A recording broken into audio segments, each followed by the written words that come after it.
Pelan suaranya.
Assalamualaikum warahmatullahi wabarakatuh.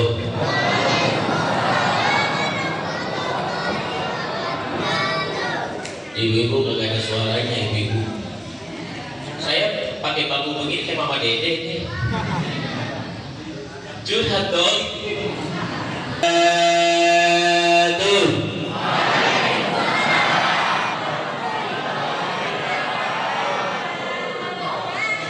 Ya, dia marah-marah. Puji syukur kepada Allah Subhanahu wa taala. Pada malam hari ini saya dapat bersilaturahmi di Masjid Al-Barokah Cengal. Masya Allah, luar biasa masyarakatnya. Mudah-mudahan selalu diberkahi oleh Allah Subhanahu wa taala. Mudah-mudahan kita semua yang hadir pada malam hari ini panjang umur, sehat walafiat, dan COVID pandemi cepat pulang kampung. Al-Fatihah. A'udzubillahi minasyaitonir rajim. Bismillahirrahmanirrahim. Alhamdulillahirabbil alamin. Ar-Rahmanir Rahim. Maliki yaumiddin. Iyyaka na'budu wa iyyaka nasta'in. Ihdinas siratal mustaqim. Shiratal ladzina an'amta 'alaihim ghairil maghdubi 'alaihim waladdallin. Salawat dan salam adalah selalu kita panjatkan kepada kanjeng Nabi besar kita Muhammad sallallahu alaihi wasallam yang senantiasa menjadi qudwatun hasanah, tauladan terbaik sepanjang masa. Mudah-mudahan yang hadir pada malam hari ini mendapatkan garansi dan asuransi syafaatul uzma, pertolongan terbesar dari kanjeng Nabi besar kita Muhammad sallallahu alaihi wasallam. Amin amin ya Allah ya Rabbal. Ya sama-sama kita hormati dan kita muliakan segenap panitia tabligh akbar di Masjid Al-Barokah, sekaligus tadi sambutan dari camat yang diwakili oleh sekretaris camat, yaitu Bapak Haji Musa alaihissalam. Kayak Nabi pakai alaihissalam. Bapak-bapak pengurus DKM Masjid Al-Barokah yang saya tidak sebutkan satu persatu sebab kagak ada absennya di sini. Dan juga wali santri saya Pak Zailani, penghubung saya. Beliau anaknya di pondok saya. Saya tanggal 13 sudah berangkat karena ada pertemuan dan pengajian di Masjid At-Taqwa Metro Lampung. Kemudian di Masjid An-Nawawi, di Pondok Pesantren An-Nawawi, yaitu di murid saya, murid saya didik sekarang sudah punya pesantren. Kemudian melanjutkan di Batu Matra, di Masjid Batu Batre. Kok saya bisa melihat ternyata di ujung dunia ada kehidupan. Jalannya luar biasa. Membuat perut saya kempes, gak harus fitness.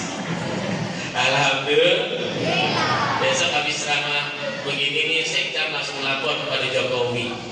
Jalanan bagus. Amin. Kalau enggak pilih saya jadi presiden. Presiden 2040. Bapak-bapak dan ibu sekalian berbahagia, pandemi ini banyak sekali mengajarkan kita kehidupan. Yang paling pertama adalah kehidupan pendidikan. Karena semua sekolah tutup, lockdown. Dulu orang sini gak kenal namanya lockdown. Pas pandemi kenal namanya lockdown. Dulu orang Jakarta kenalnya wadon. Pas pandemi kenalnya lockdown. Apa yang kita ambil hikmahnya? Ternyata jadi guru itu gak gampang. Betul. Ibu-ibu ngajarin anaknya cuma 1 jamnya, ya Allah marahnya 17 setan. Habis anaknya dicubitin. Betul. Dari situ pandemi kita belajar menghargai seorang guru. Guru 12 jam, apalagi saya di pesantren 24 jam. Itu bocah datang, ada yang dari NTT, yang dari NTT, dari Medan, Jawa Timur, Jawa Tengah, ada yang dari Sulawesi, ada yang dari Makassar, ada yang dari Sumatera, berbagai karakter. 24 jam kita nongkrongin tuh bocah. Begitu lockdown, belajar di rumah, emaknya cuma ngajar 1 jam, marah-marahnya 7 jam. Betul. Hikmahnya ternyata nggak gampang jadi guru. Termasuk istri saya. Istri saya tiap pagi ngajarin santri. 986 santri. Tapi suruh 5 anak saya baru 5 bu. Baru 5 anak saya. Anak yang pertama baru kelas 6 sekarang. Sama SD. Gak ada. Meragukan kejalananku. Dan yang Allah cabut dari diri kita, biasanya ekonomi berjalan, pasar buka, pasar malam buka, dagangan buka. Ini Allah suruh istirahat. Orang yang bersyukur dipakai di kesempatan untuk berzikir, untuk bermuhasabah, rajin ke masjid, rajin ibadah. Orang yang kagak bersyukur marah-marah, nyalain presiden, nyalain pejabat, nyalain gubernur, habis semuanya disalahin. Betul apa betul? Jadi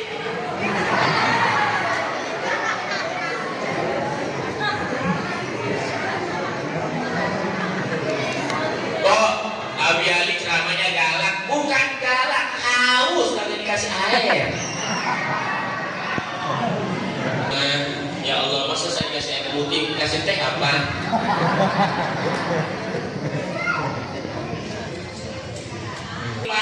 Sob berikutnya jaraknya di rumah masing-masing. Allah Akbar, Masya Allah. Tapi kita syukuri kita masih keadaan sehat walafiat. Amin. Modal saya dari awal sampai sekarang nggak libur, COVID nggak ada libur, karena nggak ada yang libur, semua aktivitas. Masker ya nggak pakai masker, udah kebanyakan santri ribet. Kenapa? Santrinya aman-aman aja nggak kena virus corona, sebab virus corona kalah sama virus bujukan santri, virus murahan santri. Santri kalau belum murahan namanya belum santri. Makanya virusnya kalah sama virus murahan. Bapak-bapak dan sekalian berbahagia, dalam momentum tabligh akbar ini sama-sama kita simak ada 8 Allah Subhanahu wa taala 8 cara atau jalan memberikan rezeki kepada umatnya sebagaimana yang dikatakan dalam Al-Qur'an. Ada 8 cara dan 8 cara yang Allah berikan kepada umatnya tentang rezeki. Yang pertama ada rezeki yang telah dijamin. Jadi semua umat manusia, semua makhluk hidup itu sudah dijamin rezekinya. Sebagaimana Allah sebutkan dalam surat Al-Hud ayat 6, A'udzubillahi minasyaitonir rajim. Bismillahirrahmanirrahim. Wa ma min dabbatin fil ardi illa 'ala Allahi rizquha. tidaklah binatang melata pun Allah telah berikan rizkinya. Jadi semua makhluk hidup, baik dia binatang, pepohonan, manusia yang beriman maupun tidak beriman, Allah Subhanahu telah jamin rizkinya. Allah telah berikan rizkinya. Dalam Al-Quran Allah katakan wa ma min dabbatin fil ardi illa 'ala Allahi rizquha. Binatang melata saja Allah sudah tanggung rizkinya. Allah sudah jamin rizkinya. Syaratnya seorang hamba atau makhluk itu ikhtiar. Apa itu ikhtiar? Berusaha. Contoh, saya kasih contohnya. Cicak itu biasanya nempel di mana? Kalau di bibit, kayak lalat. Cicak itu biasa nempel di dinding. Dia makannya apa? Nyamuk terbang. Cicak nempel di dinding, tapi makannya nyamuk. Sementara nyamuk terbang. Secara logika nggak nyamuk, tapi karena ini ikhtiarnya nyamuk, walaupun itu nyamuk nemplok di dinding, dia makannya nyamuk. Cicak nemplok di dinding, dia makannya nyamuk. Kalau dia ikhtiar dengan keras dan berusaha keras, dia akan dapat.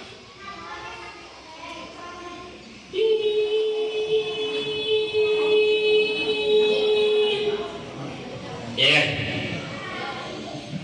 Kenapa nyamuk bunyinya begitu? Kenapa? Karena menghisap darah. Kalau dia ngisap bensin,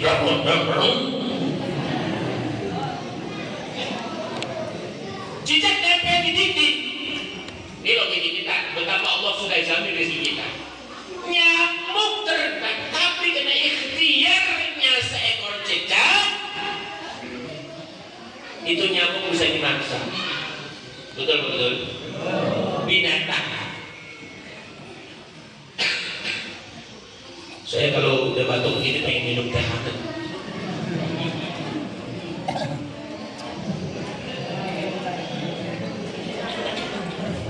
Ular sepanjang sejarah itu kalau berjalan dia berdesis.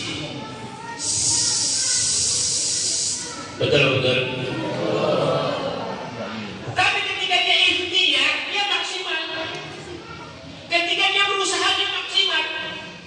Ular, dia makannya tikus. Tikus lari sono, lari sini. Tetapi karena ikhtiarnya maksimal seekor ular, desisanya dia tahan.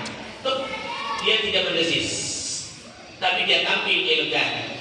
Sejam, 2 jam, 3 jam, sehari, 2 hari, 3 hari, itu tikus dia makan. Betul. Ternyata di dalam ikhtiar ada kesabaran.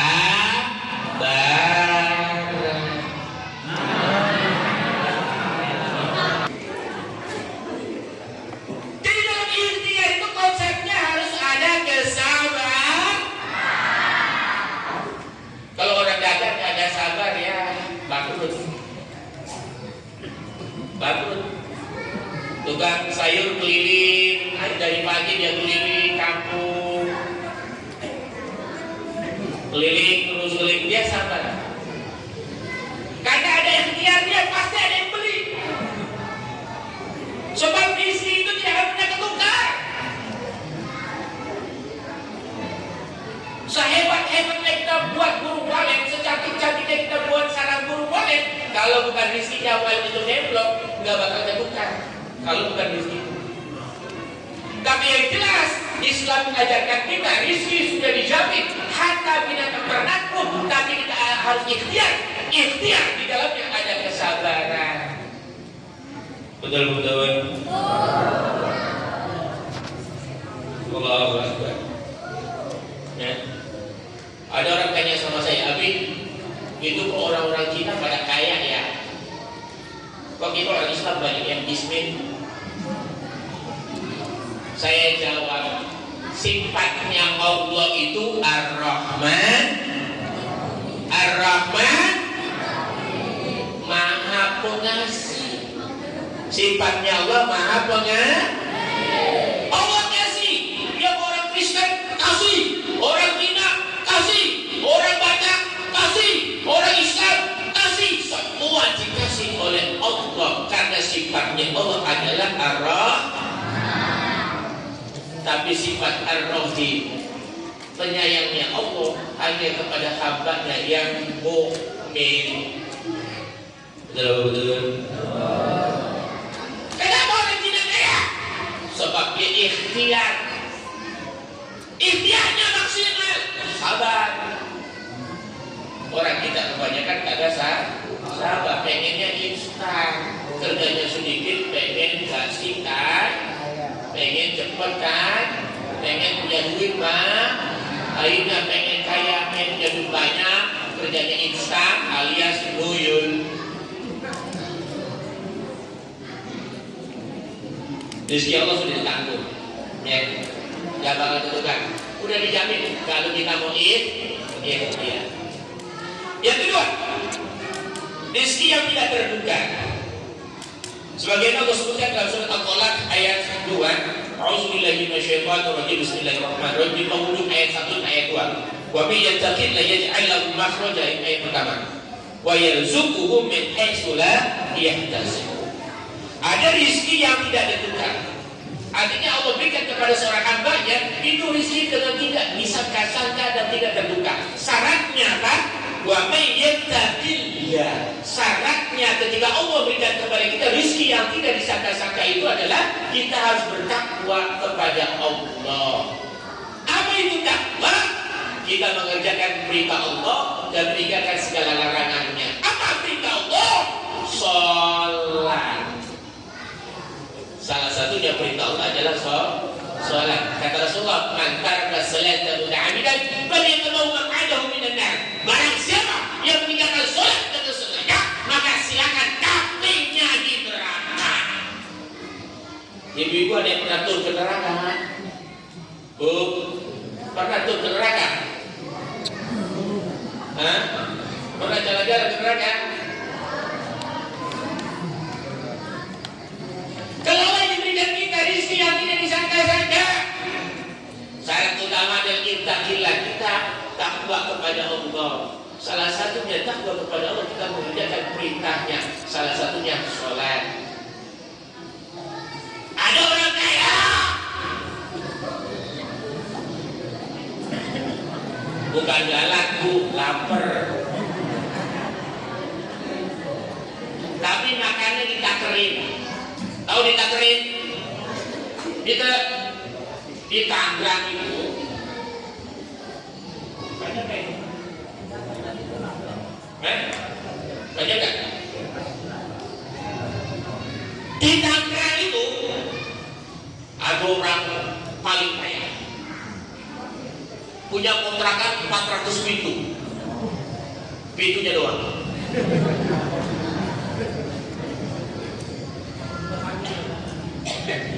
Tapi sayang, 1000 sayang, duitnya banyak, orang nomor 2 terkaya setangerang, kontrakannya bergede, banyak, 3 tingkat kayak rantang.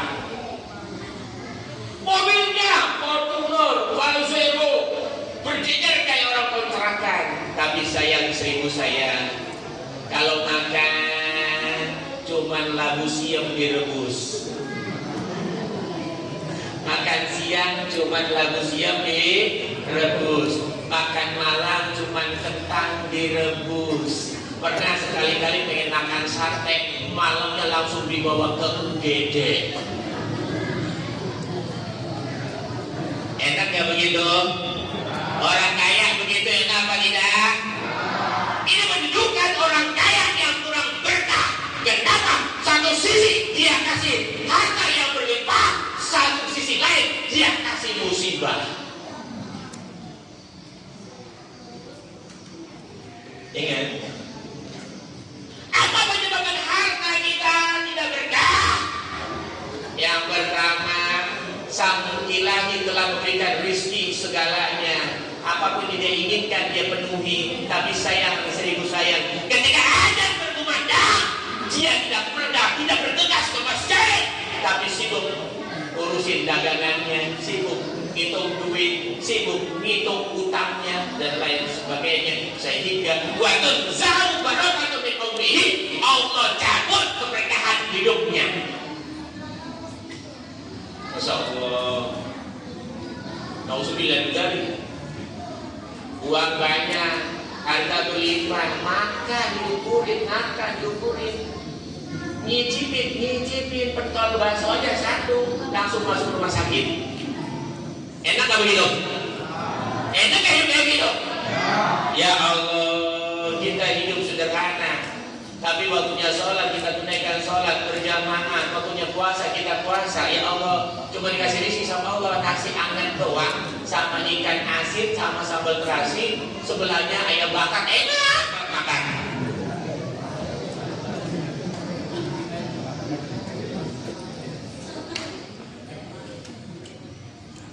Jadi seimbang. Saya lihat masyarakat ini luar biasa nih. Banyak rizki wa yarzuquhu min haitsu la yahtasib. Banyak rizki yang diberikan oleh Allah yang tidak disangka-sangka. Saya lihat di sini hampir semuanya punya walet. Walet kagak tempanin. Emang ada walet yang dipanin? Hah? Tanah walet dipanin begitu lelet. Dipanin enggak? Dikasih minum enggak? Itu kan wa yarzuquhu min haitsu la. Rizki yang Allah berikan pada masyarakat Tegal nih lewat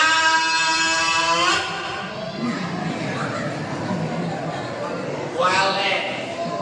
Tapi kira-kira kalau sholat subuh ini masjid penuh apa kagak? Penuh apa kagak? Alhamdulillah kagak penuh.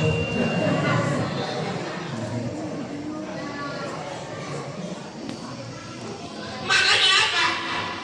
Kadang sebulan panen, 2 bulan panen, tapi apa? Utangnya banyak. Tapi apa? Kadang-kadang anaknya sakit. Kalau anaknya sakit, mertuanya diopnam. Kalau nggak mertuanya, bininya dirampok. Kalau enggak, anaknya razia polisi. Ada yang begitu? Ada yang begitu? Mana orangnya foto? Kenapa ketika Allah berikan nikmat, rizki yang begitu berlimpah, tidak besar kerja keras, tidak ikhtiar menguntungkan, kerja keras, Allah berikan datangkan walet. Tapi Allah saya minta, datanglah ke rumahku kata Allah, datanglah sujud kepadaku kata Allah, wa yaj'al makhrajan, maka nanti akan aku kasih jalan keluar. Yang banyak utangnya Allah lunasi dengan cara Allah. Kenapa? Sebab langkah kaki ini sering ke masjid, langkah kaki ini sering ke pengajian. Yang anaknya sakit, Allah kasih jalan keluar. Yang tadinya bingung mau bayar rumah sakit, ada aja Allah kasih bantuan. Wa yaj'alu makhrajan, dan Allah jadikan jalan keluar kalau kita takwa kepada Allah. Itu. Dan ini penting ya. Jangan sampai kita ukur nikmat. Kalau kita ukur nikmat, apa yang terjadi kayak ini aja? Apa yang terjadi? Tsunami udah digulung semua, dan itu nggak ada sarang walet, semuanya hancur semuanya. Kenapa? Masyarakatnya sudah jauh kepada Allah Subhanahu wa Ta'ala. Nauzubillah min dzalik. Kalau masyarakatnya sudah jauh kepada Allah, nanti azab Allah akan datang. Selagi ini masjid masih ada yang sholat jamaah, selagi per 3 malam ada yang bangun meneteskan air mata, selagi Senin Kamis masih ada orang yang berpuasa, insya Allah masyarakat Tegal masih dijaga oleh Allah Subhanahu. Nyatanya alhamdulillah pengajian banyak yang datang, yang di luar lebih banyak. Paham ya kan? Yang ketiga, rizki karena anak. Ya, jadi Allah berikan rizki kita dengan melalui anak-anak. Ya, Allah Subhanahu wa Ta'ala berfirman, "Wala taqtulu awladakum khasyata imlaq nahnu narzuqukum wa iyyakum. Dan janganlah kamu membunuh anak-anakmu karena takut miskin. Dan ini peringatan. Istri saya harapkan, mohon maaf Pak Sekcam, dan mungkin ada yang petugas posyandu. Ini mohon maaf, saya bicara buat diri saya sendiri. Istri saya harapkan KB. Karena orang sekarang tetangga saya punya anak buah udah nggak mau. Kenapa? Ya Pak Kiai susah sekarang mah, sekolahnya mahal, biaya lahiran juga mahal, dikit-dikit dikoperasi, dikit-dikit dioperasi. Akhirnya mereka takut punya anak. Padahal apa? Nahnu narzuqukum wa iyyakum. Ketika kita dikasih anak oleh Allah Subhanahu wa taala, Allah akan tanggung rezekinya. Yang penting bapaknya ibunya mau ikhtiar. Mulai malam ini bapak-bapak yang hadir, nah, ibunya, istrinya suruh beranak lagi. Wajib suruh beranak lagi. Udah kagak ngelahirin, Kiai kawin lagi.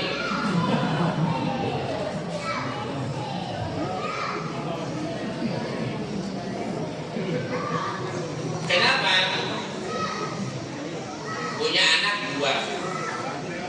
Ini curhatan seorang ibu datang ke saya nangis-nangis. Anaknya dua.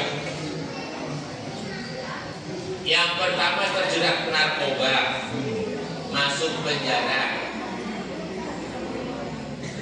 Yang kedua putus sekolah karena ibunya stres mikirin anak pertama, anak kedua tidak diurusi. Akhirnya pelariannya sering balap motor. Saking stresnya itu anak balap motor kecelakaan, tangan sama kakinya misah. Pas kecelakaan, tangan sama kakinya misah. Ya tangan sama kakinya misah.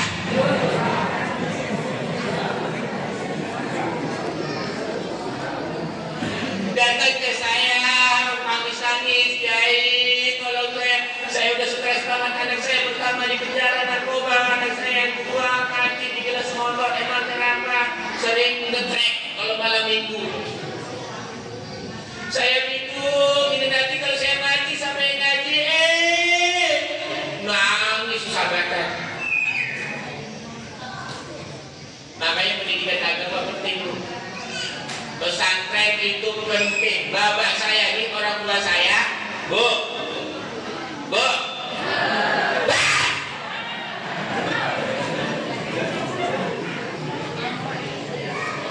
Bapak saya itu nyuruh saya pesantren, dia bilang begini,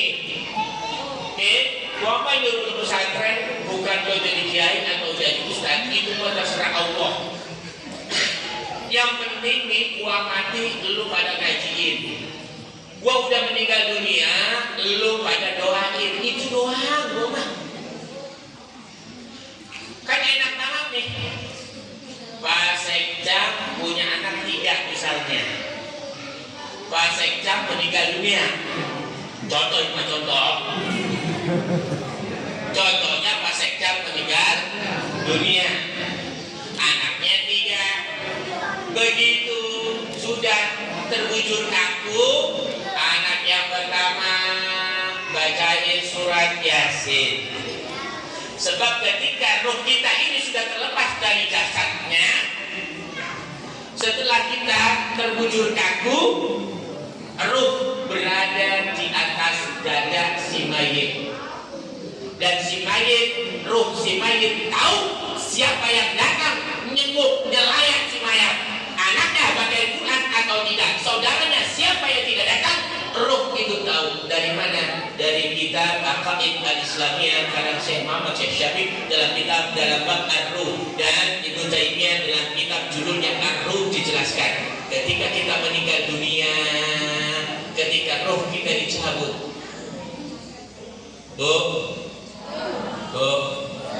kan Rasulullah ketika rohnya dicabut itu merasa kesakitan. Rasulullah yang sudah dijamin masuk surga, ketika rohnya dicabut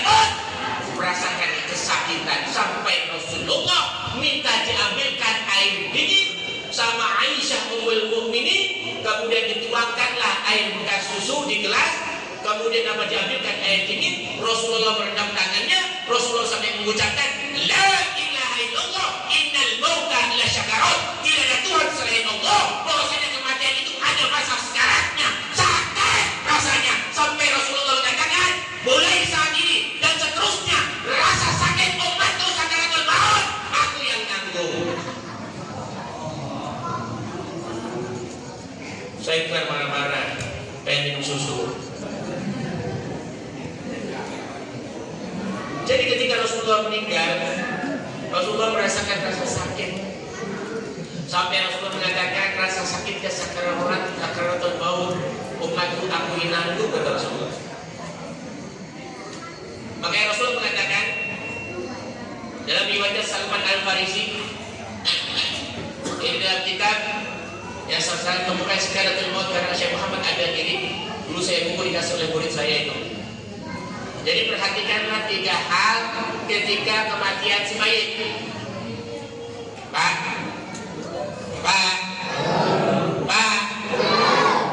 perhatikan 3 hal ketika kematian si mayit. Pertama, jika keningnya berkeringat, air matanya berlinang, hidungnya mengeluarkan ingus, tanda rahmat Allah bagi si mayit. Saya ulangi, jika jadinya berkeringat, air matanya berlinang, hidungnya mengeluarkan ingus, tanda rahmat Allah bagi si mayit. Perhatikanlah 3 hal ketika kematian si mayit. Jika wajahnya merah padam, giginya bergerak dan mengeluarkan suara seperti sapi yang disembelih, tanda azab Allah bagi si mayit. Nauzubillah min dzalik. Makanya Rasulullah mengatakan kepada kita, mengajarkan kepada kita setiap doa kita, Allahumma hawwin 'alaina bi sakaratil maut, Allahumma hawwin 'alaina bi sakaratil maut, Allahumma hawwin 'alaina bi sakaratil maut. Ya Allah, ringankanlah, lembutkanlah ketika sakaratul maut. Dan orang mukmin yang menjaga sholatnya, yang menjaga puasanya, yang menjaga zakatnya, yang menjaga sedekahnya, ketika ruhnya dicabut, malaikat pelan-pelan dari sini. Kenapa ketika si mukmin ruhnya dicabut, berkeringat di keningnya, mengeluarkan air mata, kemudian mengeluarkan ingus, rasa sakitnya sakaratul maut. Nabi Ibrahim alaihissalam pernah ditanya, wahai Nabi Allah Ibrahim alaihissalam, bagaimana rasa sakitnya sakaratul maut? Nabi Ibrahim bertanya, menjawab, rasa sakitnya sakaratul maut itu seperti orang yang ditusuk 70 kali 7 tusukan pedang. Allahu Akbar. Kemudian Nabi Musa alaihissalam pernah ditanya, wahai Nabi Musa, bagaimana rasa sakitnya sakaratul maut? Nabi Musa alaihissalam menjawab, rasa sakitnya sakaratul maut seperti sapi yang dikuliti hidup-hidup. Kita jangan tubuh kita dikulitin hidup-hidup, Bu. Pak, kesusuban, tahu kesusuban? Paham gak kesusuban? Di sini apa bahasanya? Seludanan. Kesusuban kan? Seludanan. Hah? Kesudanan. Kesudanan. Hah? Ya begitu dah. Ya begitu dah. Bagaimana rasa sakitnya? Kesusupan saja sakitnya ketulung-tulung sampai 17 setan. Tetangga saya kesusupan meninggal dunia. Kenapa? Karena kesusupan tiang listrik.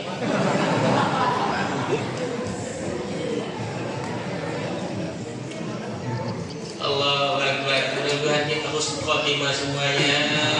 Yang hadir malam hari ini, Allah mudah-mudahan husnul khatimah. Itu Ya.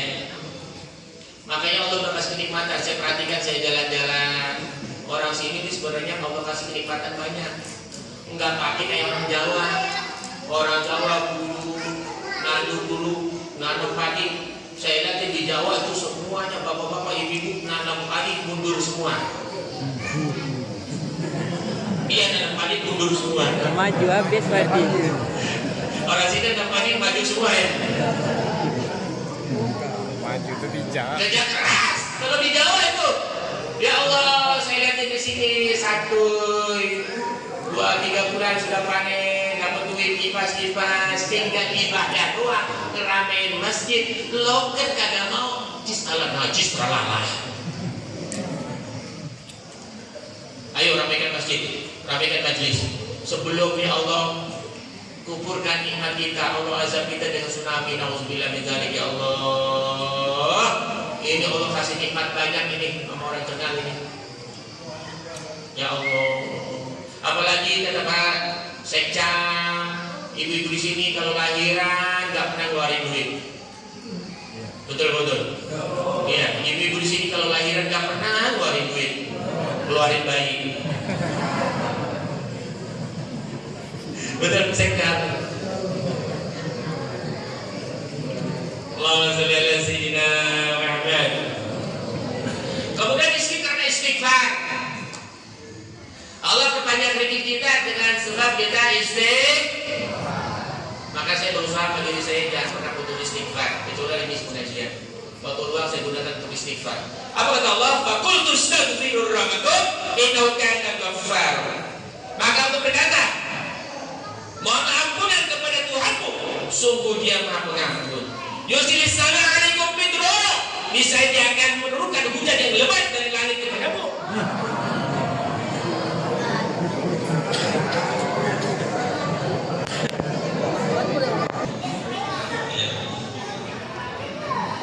Wa yumditkum bi amwalin wa banin. Dan sebab kita banyak istighfar apa? Allah kayakan kita. Yang belum punya anak, Allah kasih anak. Wa yumditkum bil amwal, mal, harta, wa banin, anak. Jadi suatu ketika ada orang kaya raya di Saudi Arabia. Ini saya dapat cerita dari guru saya. Ada orang kaya di Saudi Arabia, itu istrinya sudah hampir 10 tahun gak dikasih anak. Ini kisah nyata. Berobat ke Amerika belum ada hasilnya. Berobat ke Singapura belum ada hasilnya. Berobat sampai ke Australia belum ada hasilnya.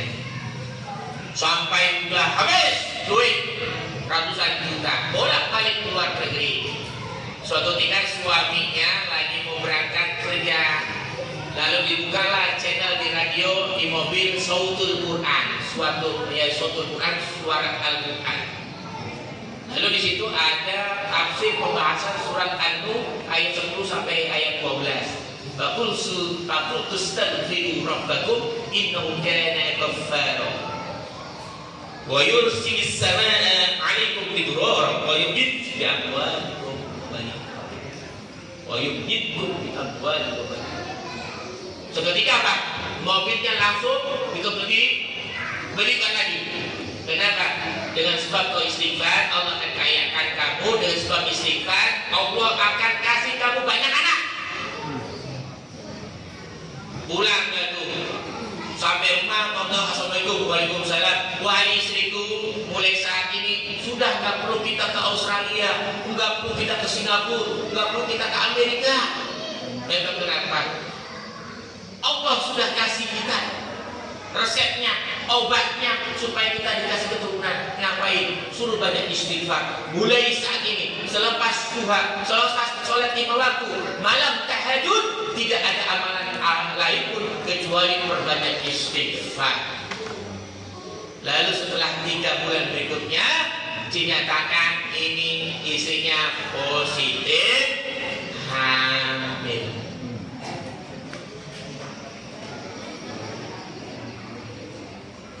Ini janji Allah. Faqul tastaghfiru rabbakum innahu kana ghaffara wa yumditkum bi amwalin wa banin.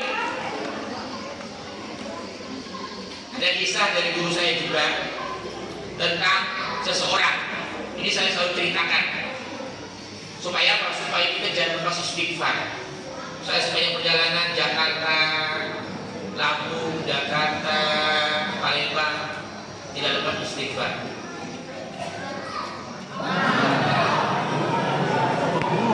Supaya jangan lupa istighfar. Yang pedagang sedang nunggu dagangannya istighfar. Ibu-ibu di rumah daripada main HP, nonton sinetron, lebih baik istighfar. Bapak-bapak pejabat daripada kumpul terupi, lebih baik istighfar. Suatu ketika Imam Ahmad bin Hambal ini pengen ketemu gurunya karena ada satu permasalahan. Sudah saking capeknya Imam Ahmad bin Hambal tahu ngasok kan? Berhenti istirahat di salah satu masjid. Numpang sholat isya, selesai sholat isya, saking capeknya Imam Ahmad bin Hambal jalan kaki ketiduran. Lagi enak-enak tidur dibangunin sama marbot. Nggak taunya itu masjid namanya Masjid Al-Barokah. Dibangunin ke Imam Ahmad bin Hambal karena dulu kan belum ada WhatsApp, belum ada Facebook, jadi nggak kenal bahwasanya ini seorang imam madhab. Betul apa betul?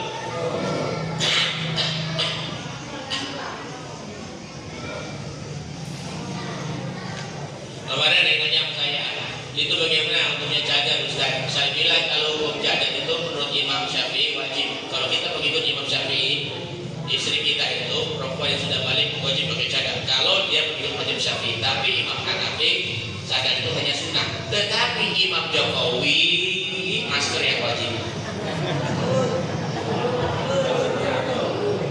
Betul betul. Iya. Terus dikit lagi. Sebentar ini habis ini langsung ke Lampung Selatan. Ada acara di situ juga. Kemudian saya habis wisuda udah sampai pondok, sebab malamnya saya juga ada ceramah juga, walimatul nikah. Kemudian besok paginya saya ada acara juga forum silaturahmi pondok pesantren se-Tangerang Raya. Tanggal 23 saya ada acara juga pelantikan, yaitu pengusaha muda. Saya dilantik sebagai pengusaha muda. Saya bingung, saya nggak punya usaha tapi dilantik jadi pengurus.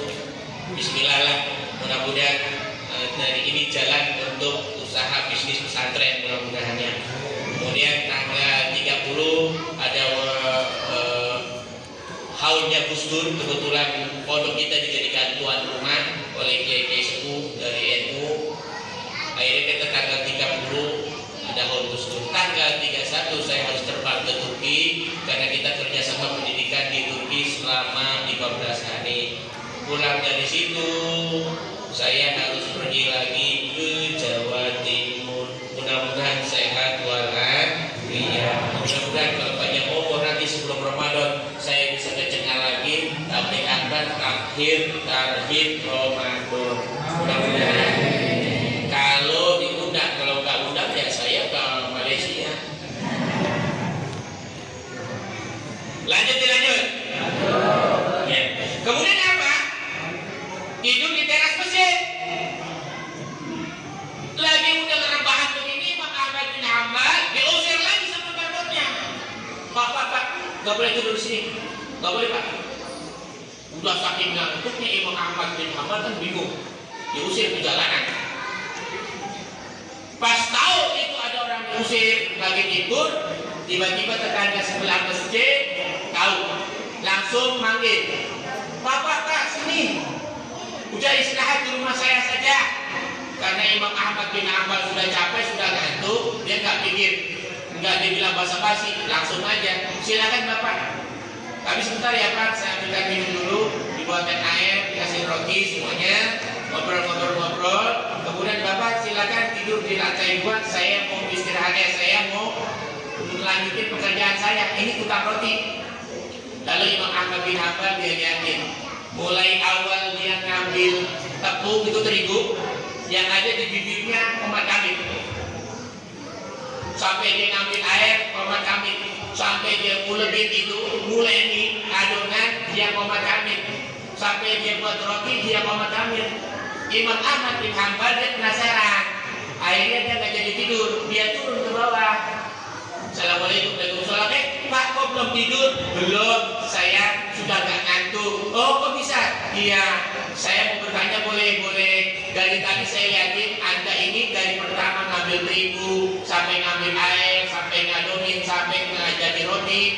Mulut Anda komat kamit, apa yang Anda baca? Oh, saya selalu baca istighfar. Oh, Masya Allah. Lantas apa faedahnya, manfaatnya Anda selalu beristighfar? Faedahnya, manfaatnya, Allah kasih saya rizki. Salah satunya Allah kasih saya rizki, tanah yang di depan masjid itu wakaf tanah dari saya beli, saya wakafkan. Kemudian saya bangunkan masjid itu alhamdulillah dari rizki saya, dari istighfar. Kemudian apa? Saya dagang roti ini alhamdulillah ada untungnya.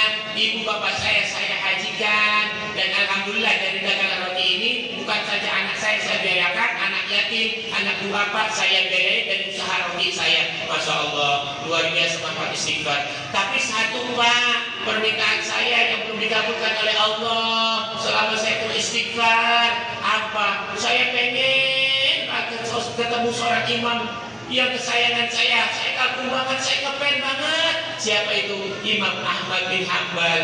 Kata Imam Ahmad bin Hanbal, ketahuilah dari istighfar kamu sudah di semua hajatmu sudah dikabulkan. Sampai kau ingin ketemu oleh seorang imam, Ahmad bin Hanbal, Allah pertemukan. Enggak, saya sudah lama banget pengen banget Allah pertemukan saya dengan Imam Ahmad bin Hanbal. Beliau adalah imam pujaan saya ngefans banget sama beliau. Ketahuilah bahwasanya Allah telah kabulkan permintaanmu dengan sebab istighfar. Maksudnya, sayalah Imam Ahmad bin Hanbal. Apa?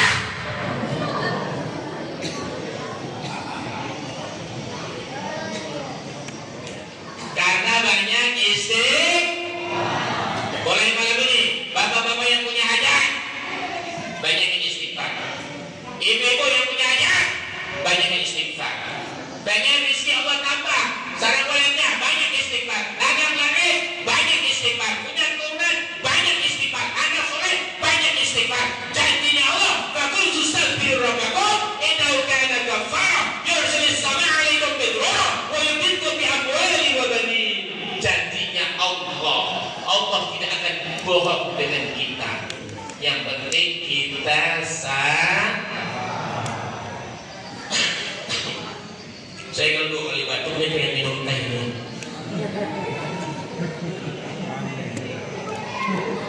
Kemudian karena sudah malam ya, saya harus subuh itu harus sampai ke Lampung ya, saya potong. Yang ke-7 rizki karena sedekah. Yang penting.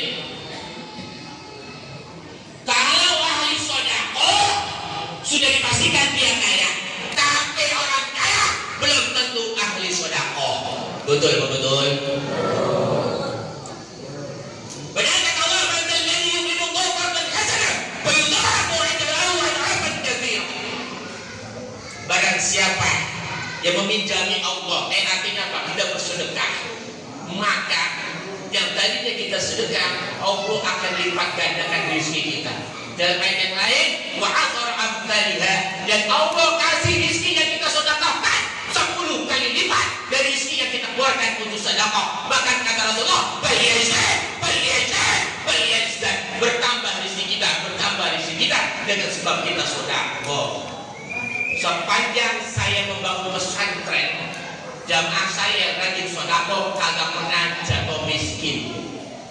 Tapi jamaah saya pelit, bedit, bentet, pakai kusiran, si melekete.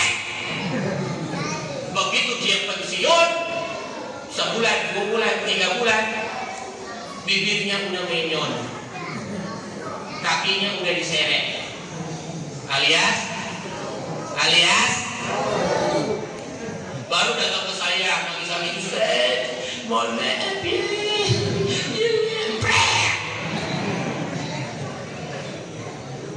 selama saya bangun pesantren, jamaah saya semakin kaya, semakin pertimbangan sedekah.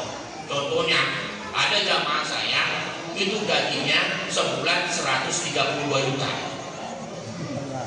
Mau sedekah pembangunan pesantren saya, bilang Ustaz, nanti kalau saya dapat THR saya akan sedekah. Padahal bulan Ramadan 5 bulan lagi. Mau sedekah nunggu THR. Najis ralala. Betul, saya tungguin sampai Ramadan. Ustaz, janji saya kalau saya dapat THR saya sedekahkan. Begitu ngasih, saya serahkan panitia, saya tanya berapa bapak ini sedekah? 500.000 bi. Masih bagus. 5 bulan tunggu sedekah 500.000. Makanya ahli sedekah sudah pasti dia kaya, tapi orang kaya belum tentu dia ahli sedekah. Betul apa betul? Kalau pengen rezeki kita berlimpah, rezeki kita dilipat gandakan oleh Allah, jangan pernah malas sedekah. Bahkan ayat Al-Quran menjelaskan orang-orang yang sudah dikubur di dalam tanah pengen dibangkitkan kembali oleh Allah hanya untuk apa? Sedekah. Makanya bapak-bapak ibu-ibu masih hidup jangan pelit mentet. Udah pelit mentet untuk gusiran sendiri kece.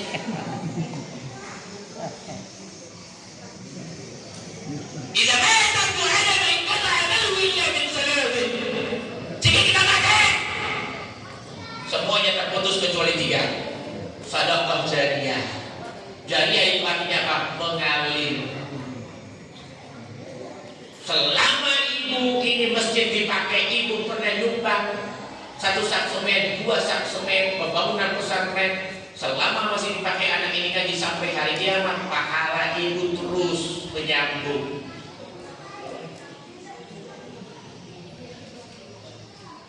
Makanya ada rezeki yang ditambah oleh Allah lewat sedekah. Mulai malam ini jangan pelit dan mentet, karena Rasulullah sebaik-baiknya hambaku ini sahabat terbaik umatku, ketika dia susah dia masih mau sedekah. Itu hambaku yang paling baik, umatku yang paling baik, susah aja masih bersedekah. Ini udah kaya raya, masya Allah. Panen uangnya, wah Allah, duitnya sampai kagak bisa dibungkus. Tapi pelit meditnya yang begini ini ukur nikmat. Sebab apa? 2,5% rezeki yang kita dapatkan hak orang lain. Al-Isa ada jamaah saya, dia dokter spesialis, gajinya 125 juta, dia istrinya dokter spesialis 135 juta gajinya. Kalau di Tangerang kota besar kan dokter spesialis gajinya kan mahal. Sebab di kota besar itu di Tangerang ngomong konsultasi sakit itu dicatat 350.000. Ngomong doang. Kata dokter, ibu sakit apa? Ini dok, perut saya agak sakit. Terus kalau malam teriak, tulis 350.000 bayar ke sono. Betul. Makanya gaji dokter mahal. Tapi ini dokter tidak ada ketenangan dalam hidupnya.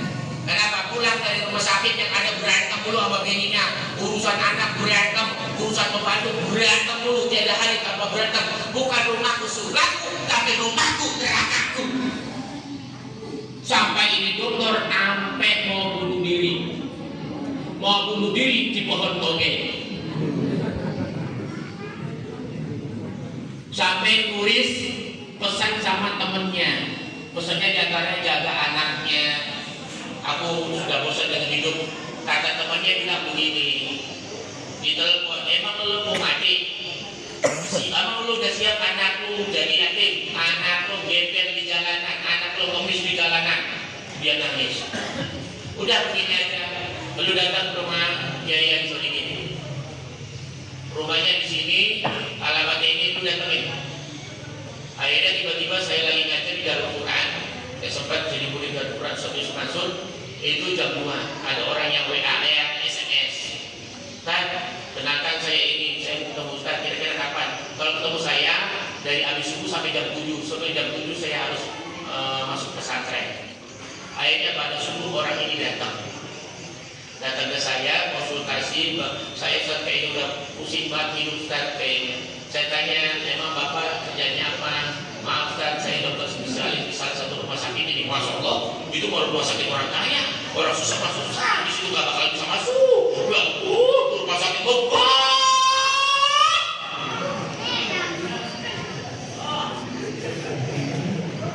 Gajinya berapa? 125 juta terpatut rumahnya rumah sakit orang kaya. Istri kerja di mana? Istri dokter spesialis. Gajinya berapa? 135 juta. Ya Allah, 135 juta ditambah 125 juta jadi berapa? 260 juta kalau dipegang cendol. Kebagian semua. Tapi tidak ada ketenangan.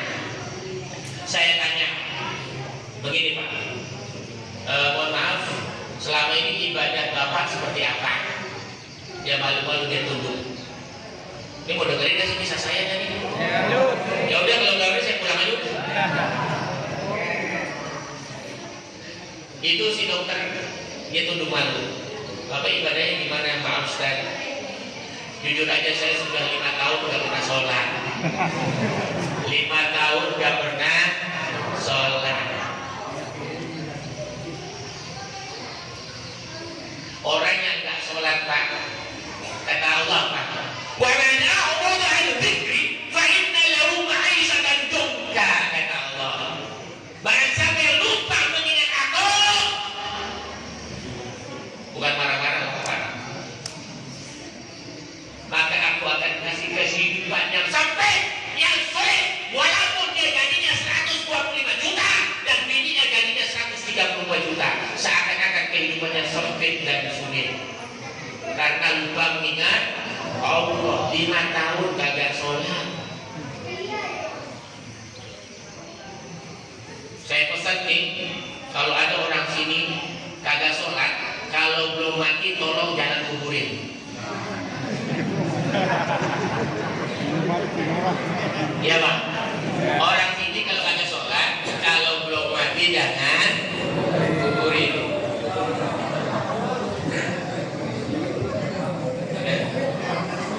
Nah terus bagaimana orang tua? Ya saya sibuk ke rumah sakit kan, kadang-kadang ya saya cuma ngirimin aja. Saya bilang begini, Pak, saya dari pulang ke Suriah sampai sekarang orang tua saya tidak pernah nanyain berapa gaji saya. Orang tua saya ketika saya datang, saya berada di hadapannya, saya bawa anak-anak saya, kesenangan, ketenangan orang tua saya, kegembiraan. Jadi ketika bapak datang nengokin orang tua bukan berharap bapak mau mobil Pajero, bapak mau punya mobil orang tua diberikan rumah megah, itu nomor sekian. Tapi kehadiran bapak di sisinya, masya Allah luar biasa. Bila kamu di sisiku, sing jos. Karena orang tuanya bandel, anaknya sukses di kota besar, datang ke kampung, orang tuanya suruh ngapain? Suruh jadi baby sister anaknya. Ada yang begitu? Mana orangnya? Foto. Anaknya sibuk kerja, karir. Suaminya sibuk kerja. Orang tuanya dari kampung didatangkan, suruh baby sister anaknya. Masih bagus orang tuanya dijadikan baby sister daripada orang tuanya dijadikan baby ngepet.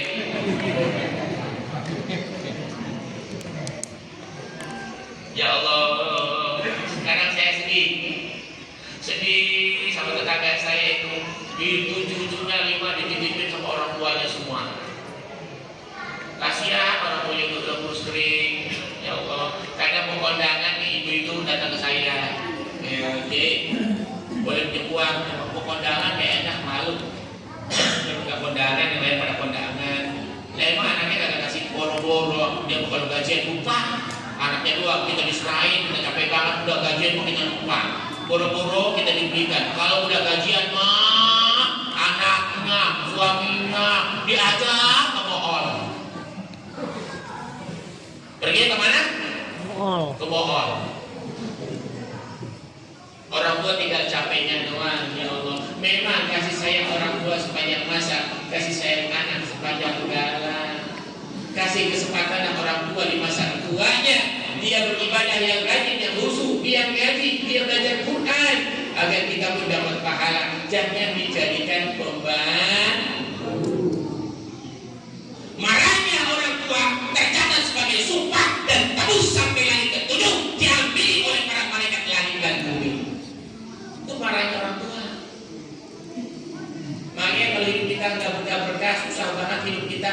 Datengin orang tua, datengin orang tua. Ridallah ridal walidain wa sakhatullah bi sakhatil walidain. Ridhonya Allah terletak daripada ridhonya orang tua kita. Allah nggak bakal ridho kalau orang tua kita nggak ridho.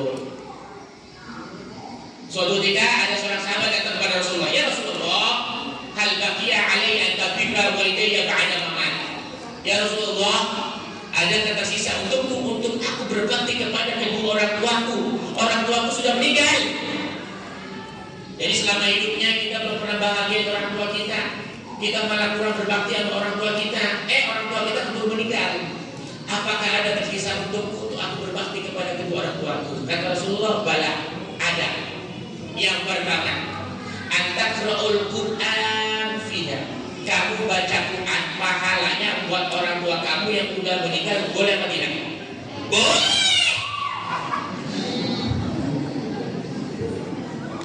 Ibu-ibu malam Jumat kalau tradisi di rumah saya kan malam Jumat baca Yasinan. Di sini baca Yasin apa enggak? Kali kita. Kita di sini. Hah? Kita ada. Kalau kita goblok. Malam Jumat kita biasanya tradisi Yasinan kan ya.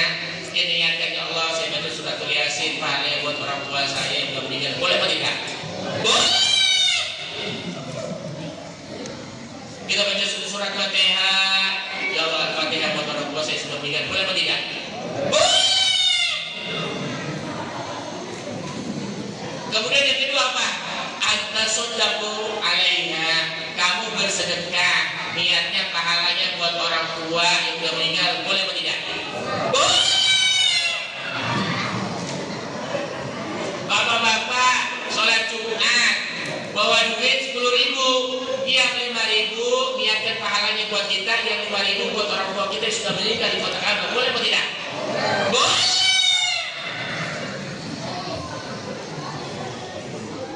Tanda bakti kita kepada orang tua kita. Kemarin sebelum berangkat ada orang wakafin tanah 1.552.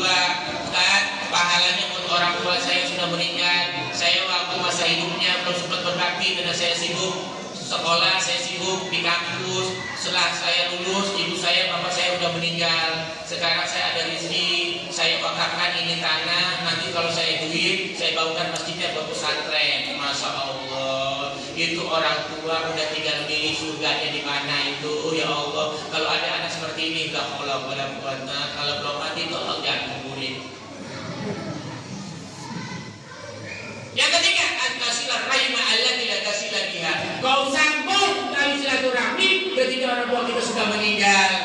Jangan sampai kematian kubur. Orang tua sudah meninggal, kita jauh daripada saudara-saudara orang tua kita. Tanda bakti kita, kita datangin saudara-saudara orang tua kita. Padahal orang tua kita sudah meninggal. Jadi orang tua kita sudah meninggal, tidak perlu bonus rumah, tidak perlu bonus mobil. Sedekah yang kita punya, ayat Al-Quran, apalagi cucunya hafid Quran, hafal Quran 30 juz dan namakannya itu si anak. Kata Allah, wahai kau yang hafal Quran 30 juz dan namakannya, silahkan 10 orang kau ajak ke surga.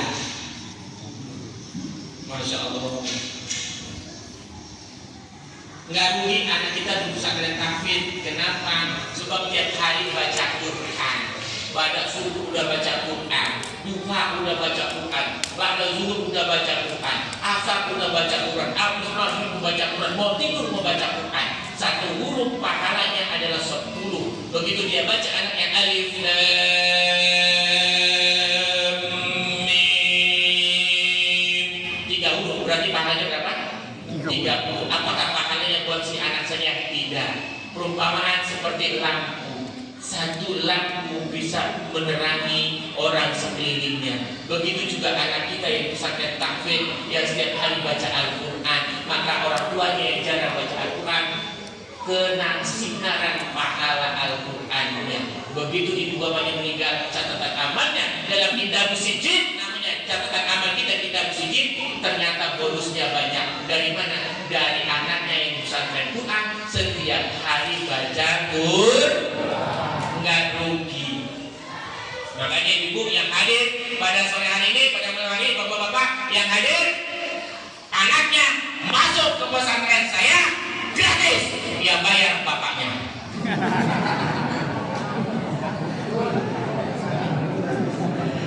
Tadi saya sudah kasih beasiswa di SMPN 2. Sebenarnya beasiswa 2 kursi, cewek sama cowok. Tapi yang cewek bisa jawab, yang cowok enggak. Sebenarnya untuk masyarakat sini ada 2 kursi.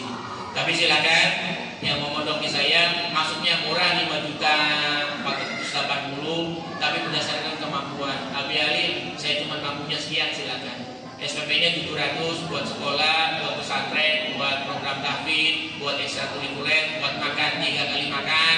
Alhamdulillah makannya nasi nggak pakai dedek. Tapi mampunya cuma 500-600 untuk masyarakat sini, silahkan.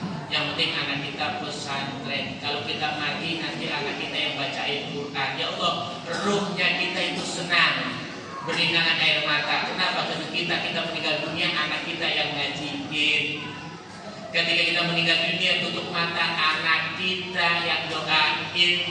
Ketika kita di dalam kubur, anak kita selalu bacain Quran buat kita, pahalanya buat kita, kubur kita terang. Iqra'u ala baitikum surat Yasin, bacakanlah kepada sebaik kamu surat Yasin. Sampai baca surat Yasin anak-anak kita, sehingga kita terbebas dari azab kubur. Pemirsa RCTI dimanapun Anda berada, masih bersama saya Mama dan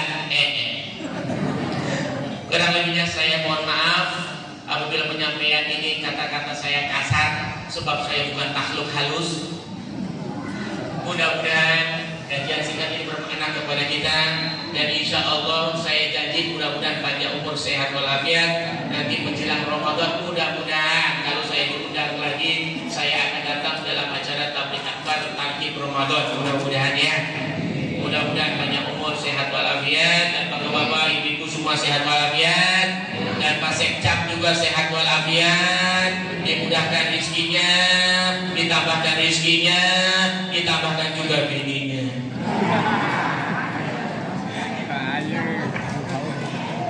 Pak Sekcap setia dia setia. Baik, itu saja